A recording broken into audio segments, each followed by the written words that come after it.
आणि मग 2003ला रिझल्ट लागल्यानंतर मधल्या काळामध्ये मी लेक्चरशिप पण केली, वेगवेगळ्या नोकऱ्या पण केल्या आणि 2004चा अटेम्प्ट देऊन फायनल सिलेक्शन झालं. तर आज फक्त सक्सेस दिसतंय.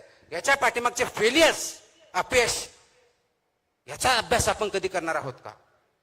आणि ते अभ्यास जर केलं,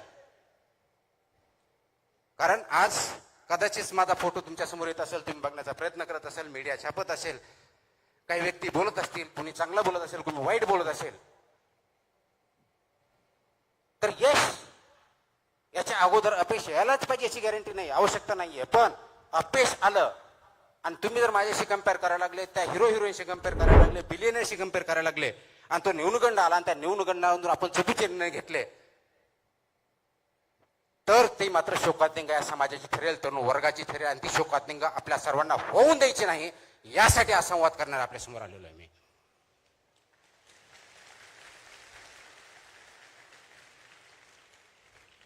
आता ही शोकांतिका का होऊ द्यायची नाही? कारण जगामध्ये जर बघितलं तर जनजी ज्याला म्हणतो आपण, सर्वसाधारणपणे 1997 ते 2012 ह्या काळात जन्मला आलेले हे सर्वजण अत्यंत तरुण आहेत. जगामधला सर्वात जास्त तरुण पिढी भारतामध्ये आहे. आणि जगातली सर्वात मोठी संपत्ती आता कोणती असेल ते तरुण. आणि तेही असे तरुण ज्यांच्याकडे जिद्द आहे, ज्यांच्याकडे ज्ञान आहे, अपार कष्ट करण्याची तयारी आहे. असे तरुण आपल्याकडे असताना तरी त्यांच्यामध्ये नैराश्य, न्यूनगंड ही धोक्याची घंटा आहे. आणि धोक्याच्या घंटेला सर्व स्तरावरून आपल्याला काम करावं लागणार आहे. ते सामाजिक स्तरावरती करावं लागणार आहे, कौटुंबिक स्तरावरती करावं लागणार आहे, राज्य स्तरावरती, देश पातळीवरती करावं लागणार आहे, तुम्हा आम्हाला सर्वांना मिळून करावं लागणार आहे. आणि ते कोणतं काम असणार आहे? काढून टाकतो मी. आवाज येतोय? हे जर करायचं असेल तर आपल्याला याच्यामधला विचार समजून घ्यावा लागेल. ही जी नवीन पिढी आहे याला जुन्या रूढी परंपरा मान्य नाहीत. आपल्या काळात आई वडिलांनी सांगितलं उभा राहायचं, त्यांनी म्हणलं हे योग्य, ते मान्य करायचे, त्यांनी सांगितलं हे योग्य, मान्य करायचं. आजच्या तरुण पिढीला, विशेष करून जनजीला हे मान्य नाही. आणि त्याचं चुकीचं काहीच नाही, कारण आपण वास्तववादी असलं पाहिजे. डिजिटल युगामुळे जगातल्या चांगल्या वाईट सर्व गोष्टी आपल्या समोर आहेत. त्याच्यातल्या चांगल्या गोष्टीला प्रवृत्त करणं, चांगल्या गोष्टी अडॉप्ट करणं, वाईट गोष्टीपासून दूर ठेवणं हे आपलं कर्तव्य असणार आहे. आणि या तरुण पिढीला हायरार्की मान्य नाही आहे, उतरण मान्य नाही आहे, तो अमुक एक नेता म्हणून मला मान्य नाही. हे सर्वजण नेते आहे, यांच्यामध्ये लिडरशिपच्या सर्व क्वालिटी भरलेल्या आहे. गरज फक्त आहे त्यांना योग्य दिशा दाखवण्याची. ती दिशा दाखवण्यासाठी आपल्याला काम करावं लागणार आहे.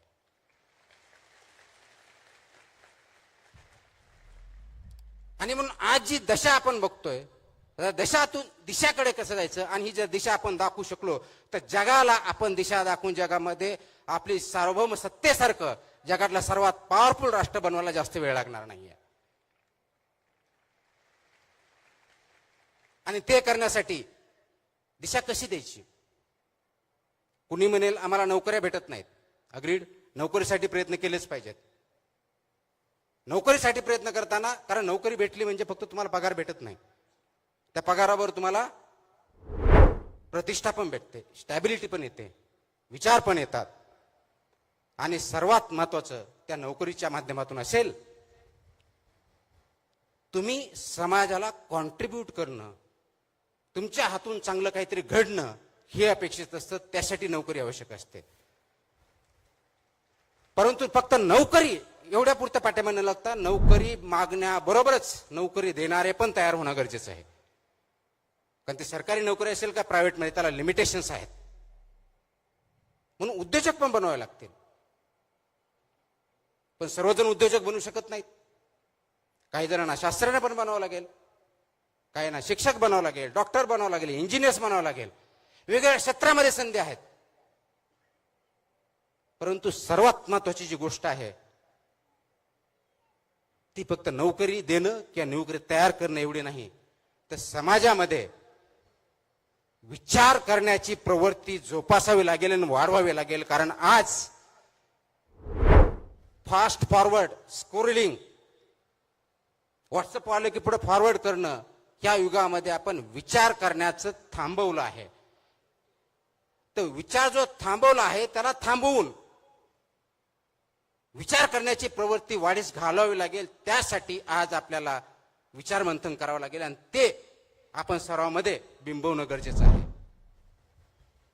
आपण जीवनामध्ये काम करत असताना, लहानपणापासून मोठे होत असताना आई वडिलांबरोबर इंटरॅक्शन करतो, समाजामध्ये वावरतो, मित्रांबरोबर चर्चा करतो. दिवसभरातले 24 तास जे असतात ते कोणत्या ना कोणत्या कार्यामध्ये आपण मग्न असतो. ते काम असतं की नसतं भाग वेगळा, मग्न असतो. एक स्टडी आहे, त्या स्टडीमध्ये असं सांगितलं की इंडियामधला तरुण सर्वसाधारणपणे दिवसातले 7 ते 9 तास हा स्क्रीनवरती घालतो. 7 ते 9 तास.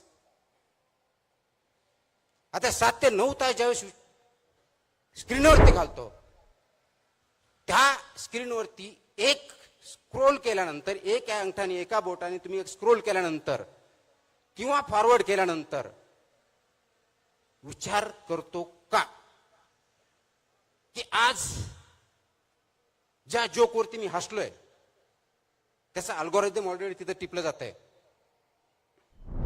ज्या फोटोवरती मी नॉट लाईक म्हटलंय तो परत आपल्या समोर येणार नाहीये. ज्याच्यावरती मी टीका केली आहे ते रोज रील्स मला परत भेटणार नाहीयेत. ज्याला मी लाईक केलंय ते सर्व माझ्या समोर येणार आहेत. आणि हे 2-3 दिवस झालं की आपल्या मोबाईलवर फक्त आणि फक्त आपल्याला जे आवडतं तेच रील्स यायला, बातम्या यायला, स्क्रोल्स यायला चालू होते. आणि मग आपण स्वमग्न होतो त्याच्यामध्ये. 2 तासाचे 4 तास, 4 तासाचे 9 तास, 9चे 12 तास काय होतात कळत नाही.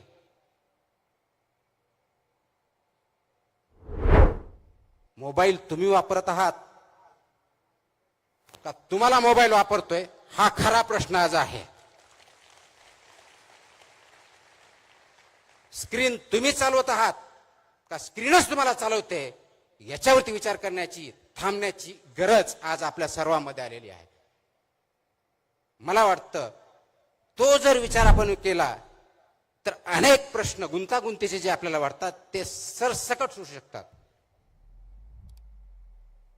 आणि म्हणून यामुळे काय झालं, मला जे आवडतं ते मी ऐकतो, मला जे आवडत नाही ते माझे शत्रू होतात. विचार वैविध्य होत नाही. लगेच तंटे, भांडणं व्हायला सुरुवात होतात.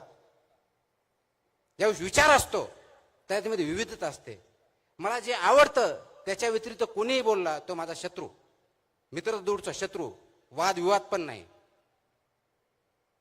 आणि आज आपण जर जगाचा इतिहास बघितला, अगदी शेकडो वर्षाचा बघितला, प्रत्येक वेळेस, प्रत्येक शतकात वॉर झालेले आहेत.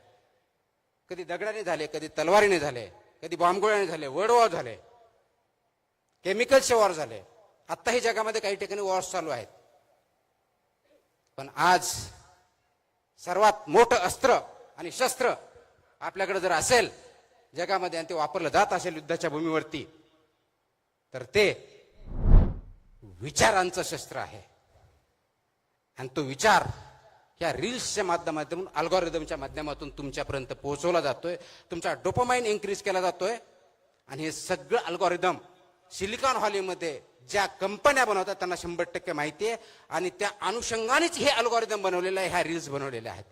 आणि त्याचा बळी तुम्ही आणि मी, आणि विशेष करून भारतासारखा देश ज्या ठिकाणी सर्वात जास्त तरुण मंडळी आहेत त्या ठिकाणी होतोय.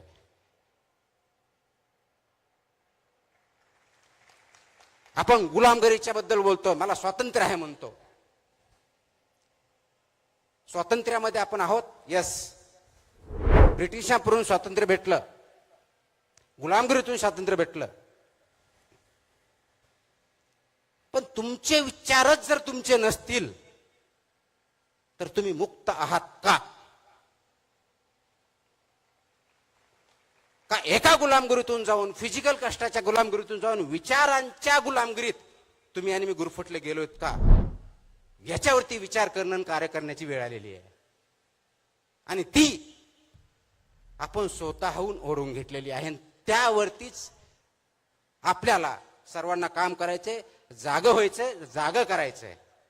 आणि म्हणून अल्गोरिदम जे आपल्याला आवडतं तेवढंच न बघता, फक्त माहिती न घेता, फक्त नॉलेज न घेता, इथंच विवेक जागा करायचा आहे, इथंच विवेकवादी विचार करायचा आहे.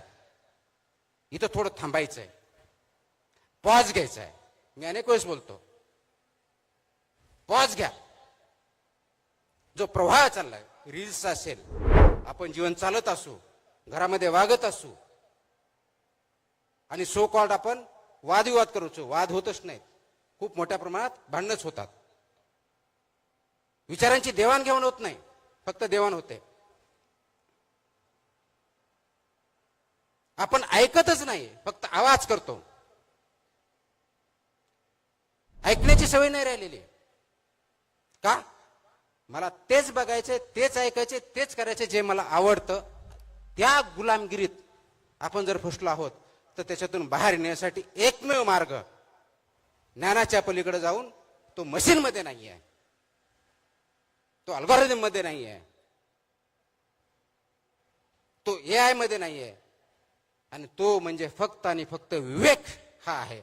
आणि ते विवेकाची कास घेणं, कास धरणं आणि त्याच्यावरती चालणं ही अत्यंत महत्वाची गोष्ट आहे. महाराष्ट्र राज्याला खूप मोठा इतिहास आहे.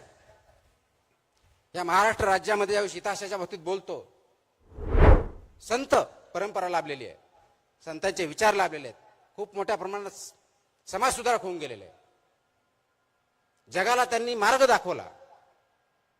महात्मा ज्योतिबा फुले, सावित्रीबाई फुले, शाहू महाराज, छत्रपती शिवाजी महाराज, डॉक्टर बाबासाहेब आंबेडकर, कित्येक नाव आपण घेऊ शकतो.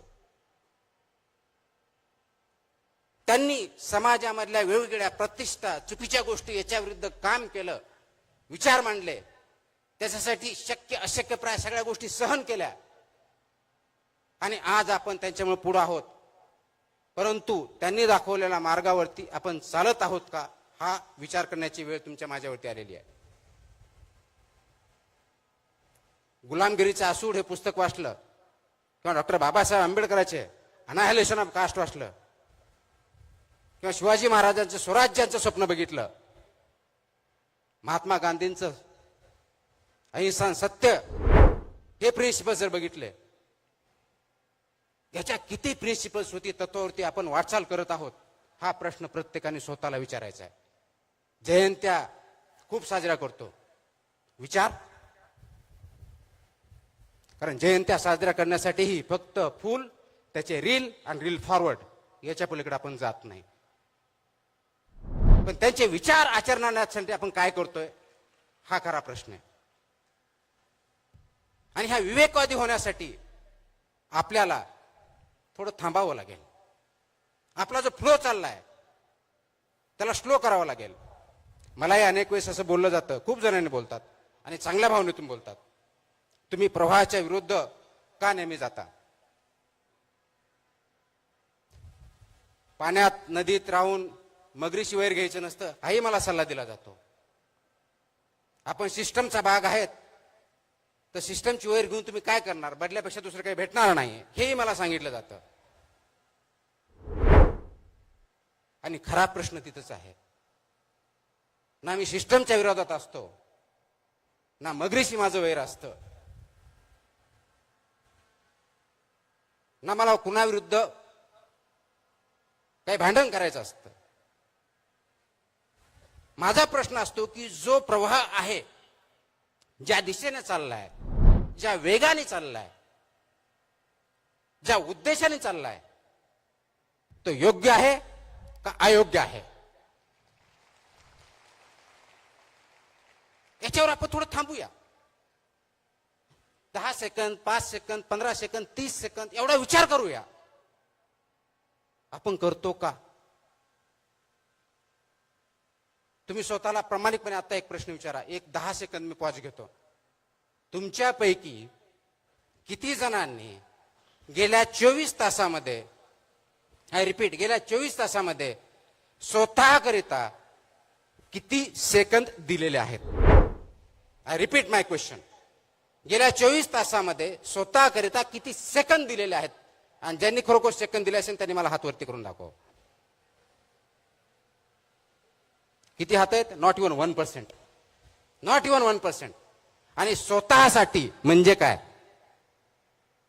पुढचा प्रश्न.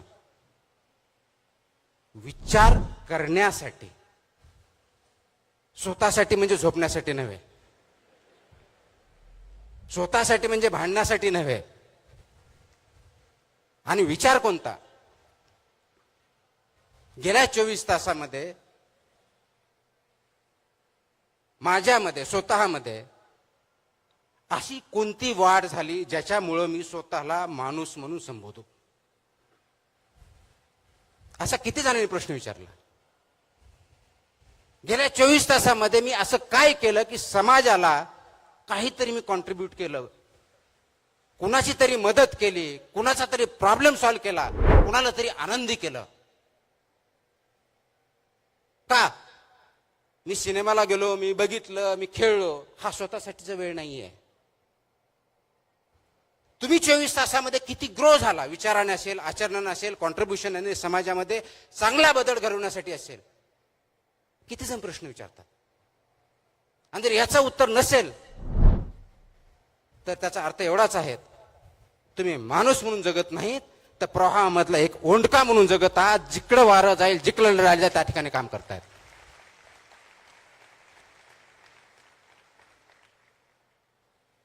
आता निर्णय तुम्हाला घ्यायचा आहे. तुम्हाला ओंडका म्हणून जगायचं आहे का त्या प्रवाहामधला मासा जिवंत आहे, अगदी प्रवाहाच्या विरुद्ध उड्या मारून हवेत तिथं हवा तसा जगू शकतो त्या माशाप्रमाणे जगायचा? हा निर्णय प्रत्येकाने स्वतःच्या बाबतीतला घ्यायचा आहे. ओंडक्याला अस्तित्व नाहीये. लाट आली तिकडे जाईल, मोठी लाट आली तर नदीच्या बाहेर पडेल, संपला. माशाला अस्तित्व आहे, तो जिवंत आहे म्हणून तो उड्या मारतो. ज्या ठिकाणी जायचे त्या ठिकाणी जातो, ज्या ठिकाणी अन्न खायचे त्या ठिकाणी खातो. पण हे करत असताना नदी पोल्युशन करत नाही, प्रदूषित करत नाही, एन्व्हायरमेंटचा प्रोटेक्ट करतो, डायव्हर्सिटी बघतो. आपण करतोय? खूप मोठा प्रश्न आहे. मग तुमच्यामध्ये असा प्रश्न विचारेल की तुम्ही नवीन पिढीवरती टीका करताय. मी बिलकुल टीका करत नाही. रादर नवीन पिढी जी आहे ती अत्यंत हुशार आहे, कष्टाळू आहे, इनोव्हेटिव्ह आहे, नाविन्यपूर्णता त्याच्यात आहे. म्हणजे हे सगळं असतानाही हे प्रॉब्लेम का? हा प्रश्न मला पडतो, शासनालाही पडतो, समाजालाही पडतो, आई वडिलांनाही पडतो. आणि हे सगळं असल्यामुळे आणि याच्यावरती मात करण्यासाठी आपल्याला जी गरज आहे ती दिशा दाखवण्याची. ते दिशा कशी दाखवणार हा आपल्या समोरचा प्रश्न आहे. नोकरीसाठी काम करायचं नाही आहे, सिस्टम तयार करायच्यात. समाजामधल्या सिस्टम असतील, कुटुंबाच्या सिस्टम असतील, राजकारणातल्या सिस्टम असतील, प्रशासनातल्या असतील. कारण नव्या पिढीमध्ये स्पीड खूप आहे, अत्यंत स्पीड आहे, एनर्जी आहे. तेवढी स्पीड कदाचित तुमच्या माझ्यात नाही आहे. मग ही जी स्पीड आहे, परंतु दिशा आहे का? तुम्ही योग्य दिशेनं चाललायत का? याच्यावरती विचार करण्याची गरज आहे. आणि ते दिशा नसल्यामुळे आपण भरकुटून जातोय. तरी दिशा दिली पाहिजे. डिजिटल आहे, मोबाईल बंद करणं पर्याय नाही. फक्त मोबाईलवरती तुमचा कंट्रोल पाहिजे, मोबाईलचा कंट्रोल तुमच्यावरती नको, हे बघितलं पाहिजे. आणि हे जर करायचं असेल तर या नवीन पिढी ज्या संक्रमणातून जाते ते आपण ऍक्सेप्ट केलं पाहिजे. आज आपली तयारी ती आहे का समाजाची? मला वाटतं बऱ्याच अंशाचं उत्तर नाही असं आहे. आणि म्हणून प्रॉब्लेम निर्माण झाला आहे. ही जी संक्रमण अवस्था आहे समाजाची आहे, ही संक्रमण अवस्था नव्या पिढीची आहे. त्यांना जे गोष्ट ध्येय गाठायचे आहेत त्यासाठी ते धडपड करतायत. ही एनर्जी जी आहे ती एनर्जी चॅनलाइज करायची आहे. कारण अनकंट्रोल ऊर्जा जी असते त्याच्यामधून स्फोट होऊ शकतो. पण ती जर कंट्रोल केली तर त्याच्यामधून पाहिजे ती एनर्जी ज्या उद्देशासाठी करायची ती आपण तयार करू शकतो.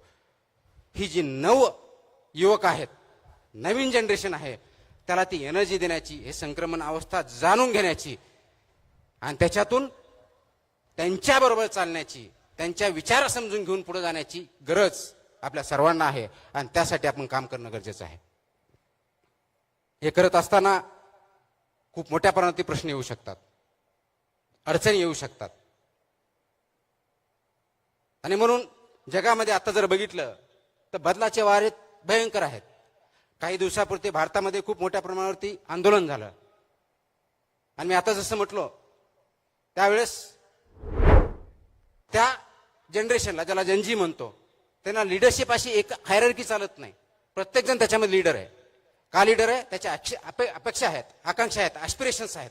ते फुलफिल होण्यासाठी ज्यांना आपण आळशी म्हणतो, ज्यांना आपण क्वेश्चन करतो की आळशी आहे म्हणून, ती जनरेशन सर्वात जास्त क्लायमेट चेंजवर बोलते. ती जनरेशन सर्वात जास्त टेक्नॉलॉजीवर बोलते, टेक्नॉलॉजीवरती काम करते. ती जनरेशन मेंटल इलनेस बंद ओपनली बोलते. म्हणजे माझ्या अगोदरच्या काळात किंवा माझ्या अगोदरच्या पिढ्यामध्ये जर बघितलं, मेंटल इलनेस बघितलं तर वेडा म्हणायचे. आज नवीन जनरेशन मध्ये तेवढं धैर्य आहे, तेवढं करेज आहे की आमचा मेंटल इलनेस आहे, तो इलनेस नाहीये. एखादी गोष्ट ऍक्सेप्ट करण्यासाठी जे करेज लागतं ते त्यांच्यामध्ये आहे आणि ते करेज आपल्या तुमच्यामध्ये करायचीच नसेल. त्या धैर्याला तुमची साथ देणार आहात की नाही, हा महत्वाचा मुद्दा आहे.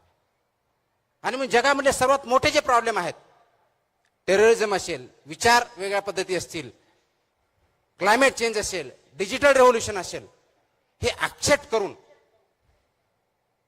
ही जी एनर्जी आहे ती चॅनलाइज करायची आहे. आणि ती करण्यासाठी आपल्याला आज तुम्हा सर्वांना, नवीन जनरेशनला सुद्धा यशाची डेफिनेशन काय आहे याच्यावरती विचार करण्याची गरज आलेली आहे. आपण यश कशामध्ये मोजतो? यश कशामध्ये मोजतो? मोठं घर, भला मोठा पगार, मोठी गाडी, मोठे मोठे स्वप्न, एक कदाचित छोटे छोटे पॅरामीटर्स आहेत तुमच्या यशाचे. त्याला यशस्वी होणं म्हणत नाही. ते जर असतं तर मग सर्वच जगामधले जे श्रीमंत लोक आहेत ते यशस्वी झाले असते. आज खरोखरच ते श्रीमंत लोक यशस्वी आहेत का, हा प्रश्न तुम्ही आणि मी विचारला पाहिजे. पैशाने यश मोजता येत नाही. पैसे ही गरज आहे, पण पैसे म्हणजे यश नाही. आणि तुम्ही विचार करा, एक वेळेस नोकरी लागली, पगार भेटायला लागला, घर व्यवस्थित चालायला लागलं आणि तेच रुटीन चालू झाल्यानंतर काही दिवसांत तुम्हीच म्हणणार आहे मला माझ्या जीवनामध्ये काही चॅलेंजिंग असं वाटतच नाहीये, रुटीन झालेलं आहे. एखादा शिक्षक आहे, मी दररोज शिकवतो, पण मला काही इंटरेस्टच नाही.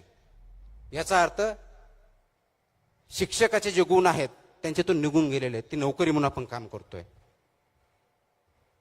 अधिकारी आहे, रुटीन म्हणून जॉब करतोय, 10 ते 6 फाईल आली, फाईल केली, त्याची भूमिका बजावत नाहीये.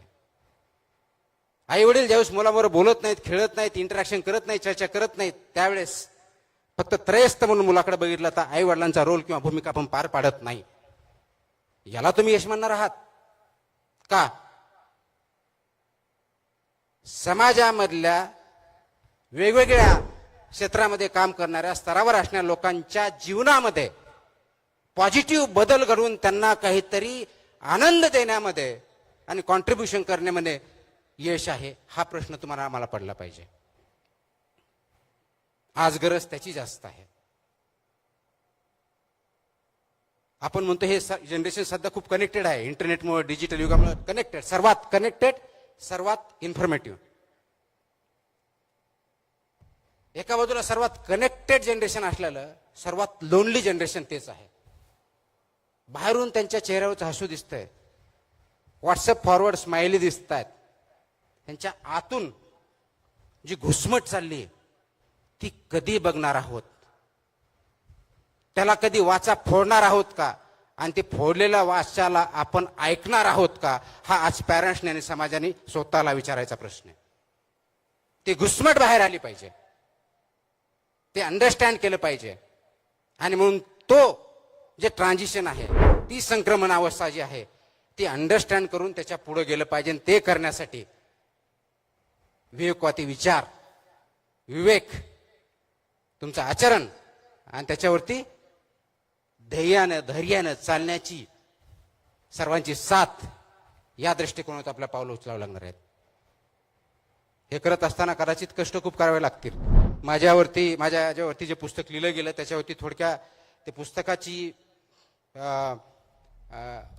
जी रील दाखवली किंवा जो व्हिडिओ दाखवला, कदाचित त्याच्यातून खूप काय त्या रील म्हणून जाणवणार नाही. परंतु जर पुस्तक वाचलं, ऑथर इथं आहेत शफी पठाण, त्यांनी खूप छान पुस्तक लिहिलंय, तर त्याच्यामधून कष्ट काय अर्थात हे बघितलं तर ते आपल्याला कळेल की आपल्या बऱ्याच वेळेस असं वाटतं की मला खूप कष्ट आहेत, मला खूप त्रास आहे, मला कोणतीही संधी नाही आहे आणि ते संधी नसल्यामुळं मी खूप मोठ्या प्रमाणावरती काम करू शकत नाही. संविधानानं आपल्याला संधी दिलेली आहेत. डॉक्टर बाबासाहेब आंबेडकरांनी जे संविधान लिहिलं त्याच्यावरती समता, बंधुता, न्याय, लिबर्टी, इक्वॅलिटी, जस्टिस, फ्रॅटर्निटी हे जे प्रिन्सिपल्स चाललेत फक्त तेवढ्यापुरते मर्यादित नाही, समाजामध्ये वागवण्यापुरते आहेत. ती तुम्हाला संधी दिलेली आहे. तर ती संधी आपण घेणार आहोत का फक्त कॉन्स्टिट्यूशनच्या पेपरवरती ठेवणार आहोत, हा प्रश्न तुम्ही आणि मला विचारायचा आहे. आजकाल मी वाचत असताना खूप नैराश्य आपल्यामध्ये आहे, खूप पोकळी तयार झालेली आहे आणि खूप विद्यार्थी आत्महत्येचा विचार करतायत. हाही डेटा समोर येत आहे. हा जो आत्महत्येचा डेटा, विचार येण्याचा जो डेटा आहे, जो प्रमाण आहे, ते वाढण्याचं कारणच ही घुसमट आहे, लोनलीनेस आहे. म्हणजे सर्वात कनेक्टेड जगात, डिजिटल जगात कंटिन्युअसली मोबाईलवर 7-7, 8-8, 10-10 तास रील करत असताना, चेहऱ्यावर हास्य आणि स्मित दिसत असताना लोनलीनेस कोण बघणार? तुमचा अल्गोरिदम नाही बघणार आहे. तुमचा खरा साथी, आई वडील, भाऊ बहीण, मित्र, पत्नी, पती, कोणीतरी बघणार आहे. आणि ते करण्यासाठी थोडा विश्राम घ्यावा लागणार आहे, थोडा पॉज घ्यावा लागणार आहे. जो प्रवाह चालू आहे रीलचा, फॉरवर्डचा, तो क्वेश्चन करावा लागणार आहे. Let's stop, let's take a break. आणि तो ब्रेक घेतला, सिंहावलोकन केलं. अरे माझ्या जीवनामध्ये, माझ्या 20 वर्षाच्या काळामध्ये, 25 वर्षाच्या काळामध्ये, 40 वर्षाच्या काळामध्ये मी काय केलं? जन्माला आलो, नोकरी लागली, पद प्रतिष्ठा भेटली. इतिहासामध्ये असे बरेच अधिकारी आले, पदाधिकारी आले, नेते आले. किती जणांची नोंद आहे?